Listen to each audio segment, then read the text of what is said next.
북한의 김정은 총비서가 백두산이 있는 삼지연 지역을 방문했는데 여기서 간부들을 호되게 질책했다면서요? 김정은 총비서가 지난 11일과 12일 날 이 삼지연 지역을 현지 지도했는데요. 간부들에게 불호령이 떨어졌습니다. 삼지연 지역의 건설 사업 현장을 둘러보다가 특히 숙소들이 낡고 뒤떨어진 기준으로 허술하게 시공됐다면서 시공한 사람들뿐 아니라 이걸 그대로 준공검사를 내준 건설 감독기관 간부들을 심하게 질타를 냈습니다. 당주강 지시를 귓등으로도 듣지 않는다. 무책임한 태도로 허송세월하고 있다. 덜 되먹은 자들이다. 이런 표현까지 쓰면서 김정은은 내각 부총리에게까지 책임을 돌렸습니다. 김정은이 이렇게 화를 냈다고 하면 이 북한 간부들의 분위기 정말 안 좋았겠네요. 이 김정은 이 질책 보도가 나온 다음 날인 지난 15일 날 노동신문에는 북한 내 분위기를 보여주는 보도가 잇따라 실렸습니다. 6월 노동당 전원의 결정을 관찰하기 위한 간부회의가 평양과 각 도당에서 일제히 열렸는데 당 간부들의 책임성과 역할이 강조됐다라고 보도가 됐고요. 지난해 8월에 안석 간석지 교훈을 명심하자 이런 제목의 글도 실렸습니다. 안석 간석지 교훈이라는 게 뭐냐 하면요. 지난해 수해로 안석 간석지의 제방이 무너졌는데 이때 간부들이 김정은에게 엄청나게 질책을 받았던 사건입니다. 한마디로 말해서 지금 분위기 안 좋으니까 납작 엎드려서 일 열심히 해라 이런 분위기로 보입니다. 자, 이번에 김정은에게 질책받은 간부들 좀 엄청난 처벌을 받게 되나요? 근데 꼭 그런 건 아닌 것 같아요. 왜냐하면 지난해 안석 간석지 사건 때에도 김덕훈 총리가 김정은에게 엄청나게 질책을 받았었습니다. 그런데 의외로 숙청을 당하지 않고 지금까지 건재합니다. 혼을 내서 정신을 바짝 차리게 한 뒤에 숙청은 안 할 테니까 일 열심히 해라 라고 하는 김정은 나름의 용인술로 보이는데요. 이런다고 해서 일이 잘 돌아갈지는 미지수입니다. 당장 이번에 김정은이 삼지연의 건설 감독기관 간부들을 엄청나게 질책을 했는데요. 앞으로 건설 감독기관들이 혹시라도 있을 수 있는 문책을 피하기 위해서 사소한 것 하나하나 트집을 잡으면서 웬만해서는 준공검사를 내주지 않는 이런 부작용으로 이어질 가능성도 있습니다.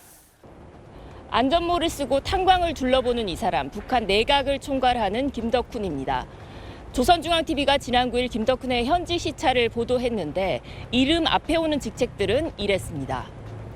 조선노동당 중앙위원회 정치국 상무위원이며 조선민주주의인민공화국 국무위원회 부위원장이며 내각 총리인 김덕훈 동지가 북한 간부가 당과 내각, 당과 군 직책을 겸하는 경우가 적지 않고 김덕훈도 마찬가지인데요.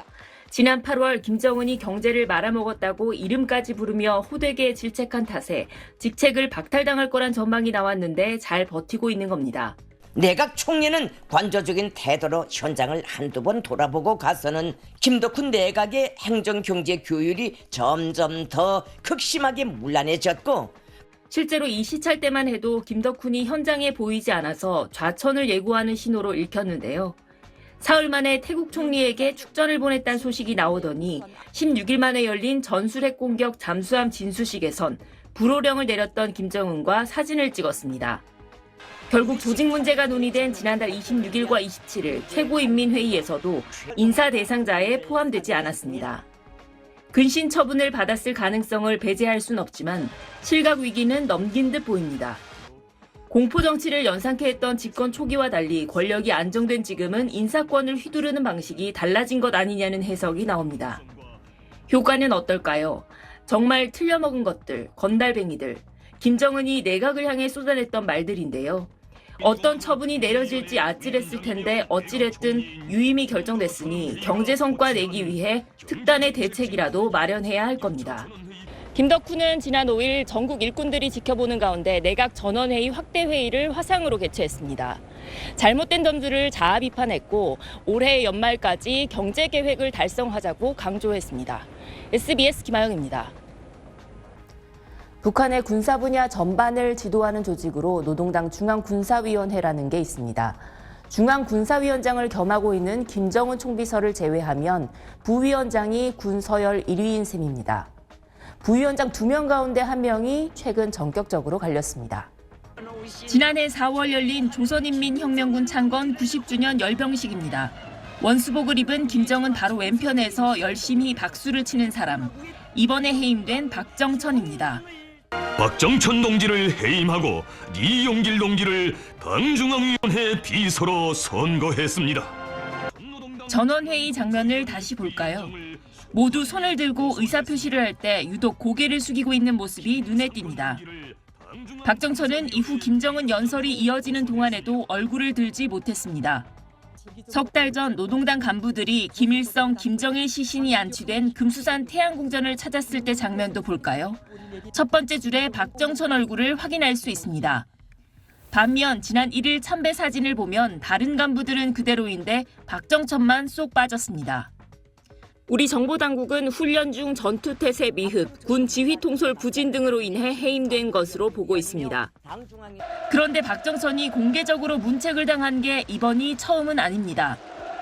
박정천이 우리 합참의장격인 총참모장에 재직할 당시 북한은 코로나19 방역과 관련한 중대 사건이 벌어졌다면서 문책 인사를 단행했는데 이때도 꼬박 고개를 숙인 모습이 포착됐습니다. 박정천은 당시 원수에서 차수로 군 계급이 강등되고도 화려하게 복귀했습니다. 그러다가 위기를 또 맞은 셈인데요. 날렸다가 기용하고 기용했다가 다시 날리는 김정은식의 간부 길들이기로도 평가됩니다. SBS 김아영입니다.